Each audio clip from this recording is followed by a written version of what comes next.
Imagine seeing this, your dream home. Okay, so how do I make this happen? Let me check my credit score. How is it that low? All right, I need to fix this.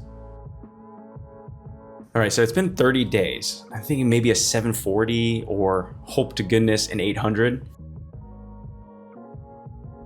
Did I see that right? It went down? What?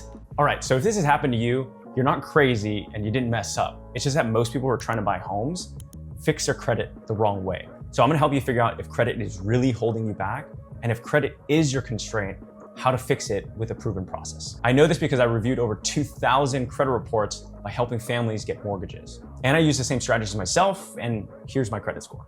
Have you heard of the theory of constraints? The reason why this is important is because if we work on the wrong thing, we could waste like 12 months and end up qualifying for the same exact thing, or like you saw earlier, get worse. So the theory of constraints allows us to identify the real problem or constraint in our purchasing power. If we work on anything besides the real constraint, you're gonna improve your potential, but not necessarily your realized purchasing power or your affordability. So here's the pretty graphic that I drew. You can see before, if you work on potential, you'll increase like this 4-lane freeway into a 5-lane freeway, right? But if you still have that constraint or roadblock, you're not gonna have all this flow going through the system. But if you fix the constraint like in the after, you can see that you actually improve your realized affordability. So I use the lending trifecta, which is something that I developed so that way you can use it to identify the real constraint for your affordability. Basically it outlines what are my strengths and then what are my constraints. And the lending trifecta is composed of 3 different pillars. First one is gonna be income, and that talks about what's the income coming in, what side hustles do I have, and then what's my income look like 36 months from now? Significantly up, slightly up, or hopefully not down. Then there's gonna be credit, which is obviously the main focus for this video. Like what's my credit score? What debts do I have? And then if your score is on the lower side and we split it out, is it because of late payments or is it because of the credit card balances? And that's gonna be super important for later. Lastly, is gonna be savings. And that's composed of how much money do I have saved up? And do I have to dip into my savings every single month? That's usually an indicator of other problems. And then do I have a high yield savings account open? And talking about constraints, this is why I developed the Home Clarity Blueprint. It's how you can identify the right home for you, because maybe as a first-time home buyer, you might not know what you don't know. Within this has all these different frameworks that will help you get clarity on the right house for you. So you can see all the different chapters in this Home Clarity Blueprint, all there to really help you. Like property personas, which is different shortcuts to identify what's gonna be the best playbook based on your goals. And let's talk about the handiness spectrum. I've lost so much money working with contractors, so please don't make the same mistakes that I have. That's why I developed this Home Clarity Blueprint. I know it's gonna help you. There's a link down below that you can download it completely for free. All right, so now you wanna ask yourself these questions to identify if credit is my real constraint. Because remember, first part of the equation is this really the problem? And if it is, we'll talk about that in a few moments. So first you wanna ask yourself, am I carrying credit card balances which are usually like 15 to 20% APR in the negative direction, right? Is my credit score under 680, or do I not even know my credit score? Have I ever missed a payment in the past 12 months? If you answer yes to any of those questions, you might have a credit constraint. Let's start with proactive strategies, and then we're gonna move on to reactive strategies. So proactive meaning we're gonna tackle that ahead of time, but if you are already in high credit card debt, then we're gonna go into reactive strategies. The first thing you can do to be proactive that's completely free is to set balance alerts on your credit cards. So for example, like let's say you have an American Express or a Chase credit card or something like that, right?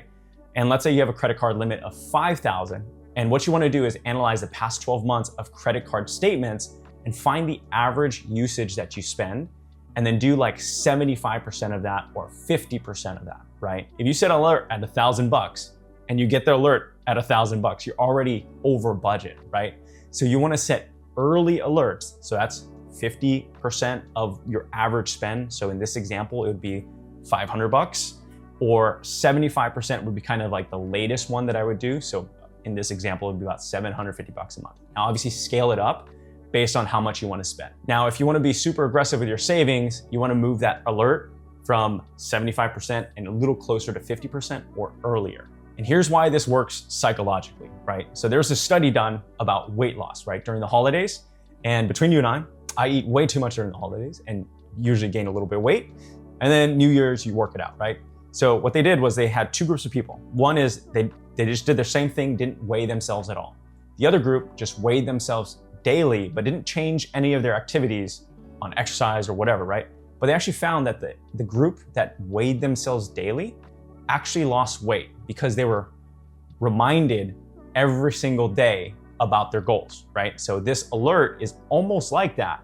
Well, it'll set an alert and send it to you and say, hey, you might be spending a little too much. Let's scale it back a little bit. So now every single time you spend money during that month, you're going to be mindful before you pay or you tap your credit card. Next thing to try is a system for making payments, and this will avoid any late payments or anything like that. So again, this is to be proactive.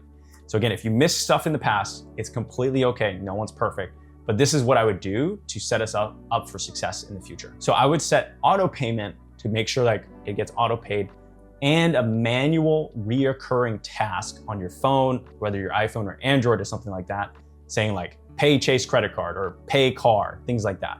This one's a no-brainer and it's free to do. So you're basically having an automatic payment and a manual reoccurring task on your phone as a reminder. So this is what it looks like. So basically I have a PNC card, so PNC payment, repeat monthly, and I like to set it up 2 days before it's actually due. So you can see repeat monthly, and this is on my iPhone. Next thing you want to try is pay before the statement closes. Not the due date, but the statement close or end date, okay? So every credit card is gonna have a statement end date and they're gonna have a due date. So it's basically two different dates, okay? The statement end date is the date that the balance gets reported to all the credit people, Experian, Equifax, and TransUnion. Let's call it the credit people, okay? So what we wanna do is kind of hack the system. You pay the balance or as much as you can before it gets reported, and that'll actually boost your credit score. It'll look like your credit score is higher because you're using less of your credit. So again, I would use this if you have excess cash to pay for that. Now, I understand that's a luxury, so not everybody can be doing this, but we can actually apply multiple strategies together to hopefully get to this point. So here's an example. So this is the due date on one of my credit card statements, and it says due 11/23, okay? So if I set my auto payment on this, it's gonna pay the, whatever the statement balance is gonna be.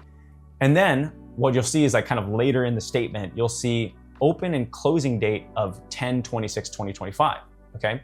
So what you wanna do, so hypothetically, if this was October 24th, we go back in time, right? Is I would try to pay off the whole card or a majority of it before October 26th.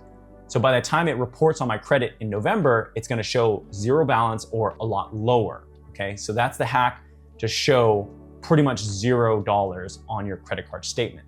So again, it's gonna be paying before the statement end date, not the due date, but the statement end date. Now, of course, you wanna still pay. If you can't do that, you still wanna pay on the due date to make sure you don't have a 30-day late.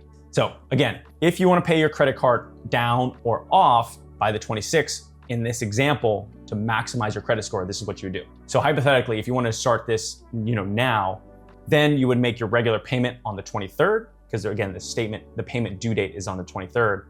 Then optimizing the payment on the 26th, meaning if you have excess cash, try to pay it before the 26th, okay? So for example, let's say whatever month you're in, pay it on the 23rd of this example, right? To get the balance done. And that way you don't have any late payments.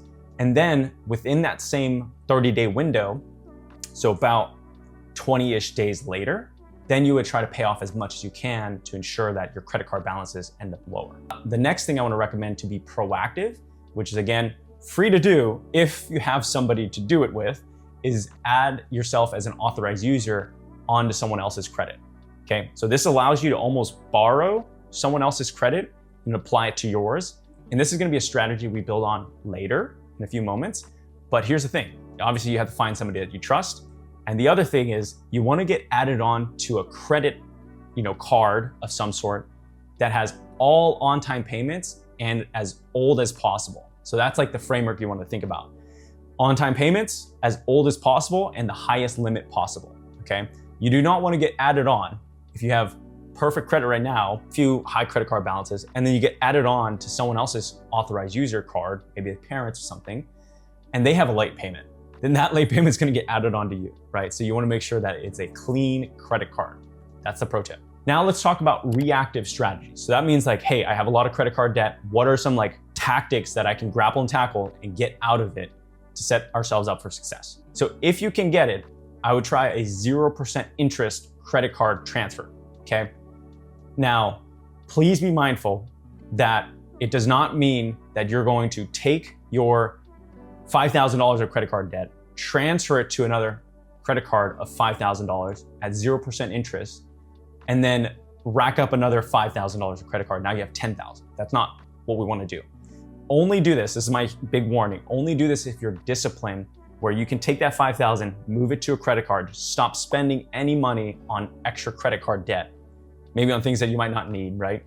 And then that 0% allows you to kind of pause the debt treadmill and tackle it all at once, okay? So that's why this tactic works if you're disciplined enough to transfer it and not spend more money on that credit card that you transfer the money from, okay? So that's my quick warning. The other one, again, if you're disciplined and if you have a retirement loan or a retirement account, like a 401k, TSP for any of my active duty or, federal employees, this is something that you may want to try out is if you take a, hardship loan, not a withdrawal, but a hardship loan, maybe you're paying 6% through your pay stubs, but you get to pay off 20% of debt, right? Or 20% interest debt. That's usually a good trade, right? That's a good arbitrage trade. So I would try this if you have a retirement account. And again, the quick tip here is take that off, but don't rack up even more credit card debt, right? Next one is going to be kind of like an income and credit constraint. Okay, so this is basically adjusting your tax withholdings for a month or two. Now, please consult a tax professional, an advisor, on how this would impact how much you owe in taxes. But theoretically, if you get a tax refund, at the end of the year, you're basically giving the IRS a 0% interest loan while you're racking up this 20% credit card debt, right? So this is something that you want to try out and talk to a tax professional. It's like, hey, I know I get like $5,000 in a tax refund at the end of the year. What would I need to do to adjust my tax withholding so I get more money now so I can pay off all my credit card debt? Again, going from a 0% interest loan to the IRS to paying off your negative 20% return credit card debt is a good trade. So you want to ask your tax professional about that and see if it's possible for you. Next is you're going to combine all of those different things and try to get as much cash as possible, selling other stuff, maybe doing side hustle income, right? Then you want to tackle as much credit card debt as possible because you're going to knock out a negative 15 or negative 20% return, which is a great, return on your money. So the key thing here is if you have the excess cash. Now, if you don't have the excess cash, then I would try to get more capital, usually by increasing your income. And I have an income video that talks about how to boost your income and stuff like that, if that's your constraint in the purchasing power. That's in my YouTube channel. If you have excess cash, so if you're saving for like a down payment for a house, but you have like $10,000 of credit card debt, I would highly look into what if you, try to pay off half of it, right? $5,000 of your credit card debt to lower how much you owe. That may not affect how much you can buy, if you think about it. Because if you put a lot more money down, it usually doesn't like move the needle that much on how much you can afford. So that's something that you want to do and talk to a mortgage professional and see, okay, well, is this a good trade? If I take this $10,000 and I pay off all my credit card debt at 20%, that's going to save me lots of interest. But could I still afford a house? That mortgage person might just say like, yeah, actually, like you're good to go. Like you don't need that extra 10 grand to buy. You can't even, based on what you told me on your comfortable payment, you're good to go. Like you don't want to buy any higher, right? So then you can actually take that 10 grand and wipe that credit card debt off. What I see a lot of times is some people I meet and they're like, oh, I've been saving this down payment because I want to qualify as much as possible. But with the lending trifecta where we identify income, credit, and savings, we find out, oh yeah, you've just been holding this credit card balance for a very long time for no reason. I'm glad we reached out. Please take that money, pay off that so you get a boost in 20% return. Please do that right away. So that's something you want to figure out. Like, is having more money in my bank account beneficial or not because I still have this high credit card balance? All right, going back to theory constraints, this is basically what I'm talking about. Like, please focus on the real constraint. And this is basically a way to identify it. And if it is, there's some strategies obviously to tackle your credit constraint.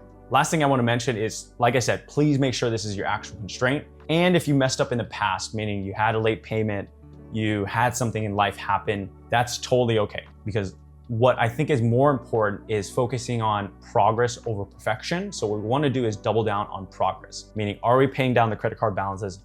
Are we following the proactive strategies and reactive strategies that I laid out in this video? If you can do that, by default, the results will happen, okay? So we want to focus on the activities and the behaviors to ensure that we have success. All right, so that's how to identify if I have a credit constraint, and if you do, what are the proactive and reactive strategies to fix your credit constraint. And remember to grab your home clarity blueprint right down below, which is how to pick your right home. And it shares all the different frameworks that I know that have helped me buy houses, and I think it'll help you as well, like the handiness spectrum. Again, grab that copy down below. And also, YouTube is recommending that you watch this video right over here. It says that you might like it. I'll catch you in that video. Catch you in the next one.